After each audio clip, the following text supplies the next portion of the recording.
Maaf teman-teman, saya ingin berbagi pengalaman di sini. Masih bisa waktunya? Baik, saya pernah waktu kuliah di Madinah. Ini pengalaman saya sering ceritakan karena memang saya rasa itu prestasi yang saya dapatkan. Dan saya ingin berbagi supaya teman-teman juga bisa ngambil jadi pelajaran. Saya sekarang motivasi anak-anak saya untuk menerapkan itu, gitu kan. Saya pernah waktu kuliah tingkat 1 kuliah di Madinah teman-teman sekalian. Nilai saya standar saja, biasa gitu.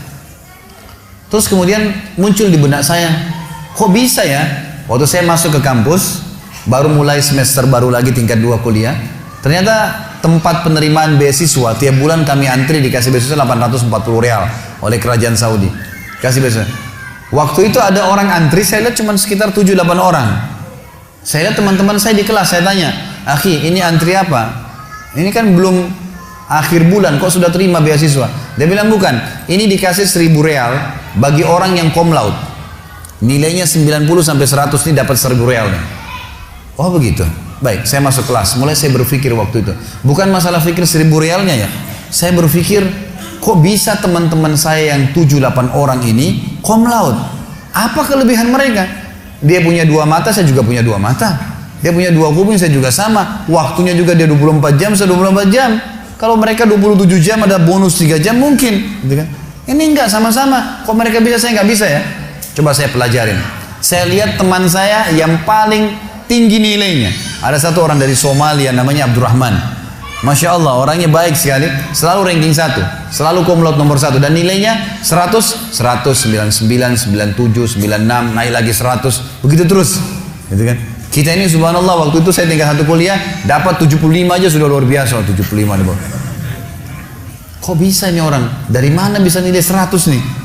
Saya coba undang dia. Selesai kuliah saya bilang, "Akhi Abdurrahman, nanti habis Isya tolong mampir ke kamar saya ya." Jadi kami dulu tinggal di asrama, building-building, ada kamar, 1 kamar 3 orang. Jadi beda-beda warga negara supaya bisa pakai bahasa Arab gitu. "Oh iya baik Khalid, saya datang insya Allah." Baik, datang. Saya udah siapin nih, ini orang cum laude nomor 1. Yang saya bayangkan adalah yang dia lakukan pasti akan bicara masalah kitab ini, kitab itu, ilmi, semua pasti masalah ilmu nih, gitu kan. Saya sudah siapin buku-buku rujukan, saya sudah siapin buku tulis sama pulpen, saya mau catat apa yang dia bilang nih. Datanglah dia, saya siapin makanan, minuman, habis ngobrol. Setelah sementara ngobrol, sampai 2 jam dia duduk, enggak satupun bicara masalah buku. Enggak bicara masalah bab ilmu, enggak bicara apa-apa.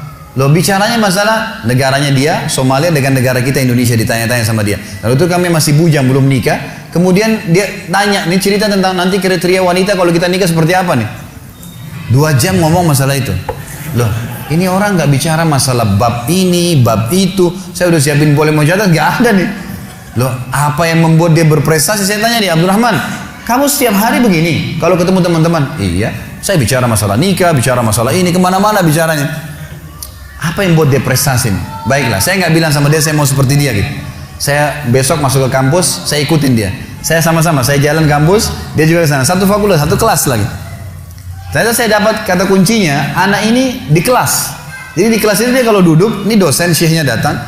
Kalau syekh sudah datang, ada 5 materi setiap hari. Dia datang, syekhnya datang, dia duduk, tutup pintu, mulai baca tahmid dan salawat, kemudian mulai materi. Dia hadapkan mejanya ke syekhnya, dia ambil meja paling depan. Misal gini, ini di depan langsung berhadapan. Setiap syekh ngomong, dia seperti cuma dia sama syekh berdua, nggak ada orang lain nih. Jadi dia dengar betul fokus, dan setiap lewat 1 paragraf, 2 paragraf, dia bilang, "Sebentar syekh, saya mau tanya, yang anda terangkan tadi ini begini isinya 1, 2, 3, 4, 5. Itu yang saya pahamin, benar nggak?" Kata syekhnya, "Benar." "Baik, kalau ujian saya jawab begitu bisa nggak?" "Bisa." Dicatat sama dia. Ini di belakang ini ada anak-anak yang tidur, yang gambar-gambar. Ini yang ketawa tahu diri ya. Gitu, malas belajar. Saya lihat, oh rupanya di sini nih. Saya coba pindah ke meja depan, lalu kemudian mulai besok saya lihat, dan dia catat-catat semua tuh. Orat-oret, nanti pulang ke kamar diperbaiki nama dia. Dan subhanallah, tulisan dia itu kalau hari ujian teman-teman sekalian ditaruh di fotokopian. Di fotokopi sama anak-anak mahasiswa dibaca. Berapa banyak pahalanya orang ini, ayat hadis dihafal, tulisan tangannya, dan dia kena tulis sesuai apa yang dia faham, gitu kan? Dia udah nggak, dia tinggal baca sedikit udah tahu, dan sudah faham di kelas, gitu kan? Mulai besok saya bawa buku tulis, bawa pena, dia di sini, saya di sebelahnya, gitu kan? Dia bertanya, saya juga bertanya, gitu kan? persis seperti dia gitu. Tapi yang kalau saya tidak paham, kalau saya paham saya sudah tulis. Kalau dia bertanya saya paham sudah. Kalau saya tidak paham saya Syekh sebentar, ya. Maksudnya begini Syekh. Jadi kelas ini jadi hidup gara-gara saya bersebelahan sama si Abdurrahman. Yang lain yang tidak tidur jadi bangun. Dia ada apa nih ribut di depan? Tanya terus, diskusi sama Syekhnya terus begitu. 6 bulan pertama teman-teman sekalian saya kewalahan nulis.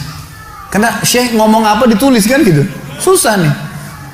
6 bulan kemudian setelah saya terus paksain diri sampai pada tingkat Allah mudahkan, alhamdulillah saya bisa nulis apa yang saya ucapkan dengan 2 warna pulpen. Hitam apa yang dia ucapkan, kalau ayat pakai pulpen warna merah gitu. Dan pada saat hari ujian difotokopi bukunya Abdurrahman sama buku saya. Dua-duanya difotokopi sama mahasiswa gitu kan. Dan pada saat hasil ujiannya sama, nama dia dan nama saya berdekatan. Sama-sama dapat 1.000 real gitu kan. Sampai pernah ada seorang dosen, ada materi namanya Ghazul Fikri, perang budaya, bagaimana mempelajari negara-negara barat, negara muslim berusaha untuk memerangi umat Islam. Materi yang ada seorang doktor, orangnya baik, tapi beliau suka pakai bahasa ammiah, bahasa pasaran dalam menerangkan materi. Jadi nggak semua orang paham gitu. Maka Syekh ini kalau ditanya, Syekh, teman-teman dari Afrika tanya, Syekh, ana belum mengerti Syekh. Dia bilang nanti kembali ke buku, gitu. Nggak dijelasin lagi, gitu kan? Ini gimana cara memahaminya orang ini gitu. Tapi apa yang saya sudah ambil kata kunci, Syekh, maaf, yang anda terangkan seperti ini maksudnya, iya benar, yaudah, bukunya mana Syekh? Ini rujukannya, saya beli bukunya nanti, gitu kan? Subhanallah dia datang dari angka 100 nilai full, 70 nanti di kertas, 30 ini teman-teman sekalian dikasih ujian di kelas, ujian tulisan 30. Dia datangkan 5 soal, dikasihlah ujian. 2 kelas waktu itu tingkat 4 kuliah. Tingkat 3 atau tingkat 4 kuliah, 2 kelas ini gitu kan penuh, kurang lebih 100 orang lah jumlahnya. Dikasih ujian, datang sini minggu depan marah-marah. Kalian apa ini? Bagaimana kalian jawab nanti di ujian utama? 70 angka kalian bisa dapatkan, 30 aja susah didapatkan. 5 soal saya jawab, tanya nggak ada yang bisa jawab. Kalian salah semua. Orang semua balik ke arah Abdurrahman, ke arah teman-teman yang lain ini mereka pun dianggap salah sama Syekhnya. Ini gimana nih? Gitu kan? Lalu bagaimana? Terus dia bilang, semua salah kecuali ini nih, bahasa lama dapat 30. Terus saya kaget, teman-teman juga lihat ke saya. Saya tanya, Syekh, saya benar jawab semua. Dia bilang, ente benar semua, dapat 30. Setelah itu saya pulang ke kamar, Abdurrahman datang ke saya bawa buku tulisnya. Bahasa lama sini, saya mau tulis. Dia tulis dari saya gitu. Subhanallah, hanya karena berdekatan sama seorang yang pintar, kita jadi pintar tuh. Hanya ikutin caranya dia. Ciplak saja. Bayangkan kalau kita berteman sama yang di kelas tidur di belakang, nyoret-coret, datang kapan mau datang, akan sama dengan mereka. Angka lulus 60, carinya 60, ya bisa tidak dapat 60 kan? Kalau kejarnya 100 bisa dapat 90. Dan ini luar biasa. Makanya harus kejar bentuk persahabatan yang baik, itu penting.